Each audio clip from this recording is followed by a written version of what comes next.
السلام علیکم پیارے دوستو۔ عورت کی تربیت پہ بات کرنے والے اکثر مردانہ کمزوری کا شکار ہوتے ہیں۔ مرد اپنی چھوڑی ہوئی عورت کو کبھی بھی خوش نہیں دیکھ سکتا۔ وہ یہی چاہتا ہے کہ اسے زندگی میں میری کمی ہمیشہ محسوس ہوتی رہے۔ دنیا میں 7,000 زبانیں بولی جاتی ہیں۔ ان 7,000 زبانوں میں سے 7,000 مرتبہ کہا گیا ہے کہ عورت واجب المحبت ہے۔ عورت خدا کی اتنی حسین تخلیق ہے کہ اس کو دیکھ کے محبت نہ ہو تو یہ اس کی توہین ٹھہرائی جائے گی۔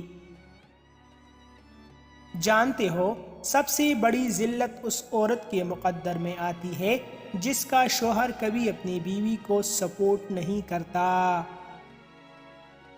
عورتیں آپس میں بیٹھ کر مردوں کے جسم کی ساخت یا تنخواہ پر گفتگو نہیں کرتی، بلکہ احترام سے ملنے والے مردوں کو زیادہ یاد کرتی ہیں، جبکہ مردوں کے پاس موضوع گفتگو عورت کے انگ انگ کی تعریف اور جسم کی عبار کو مختلف زاویوں میں بیان کر کے کہکہے لگانا ہے۔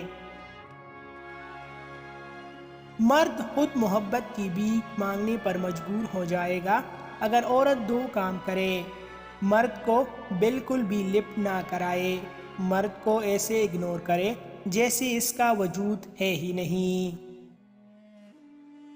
گھر کے اندر جی بھر کے رو لینا، لیکن دروازہ ہمیشہ ہنس کر ہی کھولنا، کیونکہ لوگوں کو جب پتہ چلے گا کہ آپ ٹوٹ چکے ہیں تو لوگ آپ کو لوٹ لیں گے۔ مزید ایسی اچھی ویڈیوز کے لیے ہمارا چینل ابھی سبسکرائب کریں۔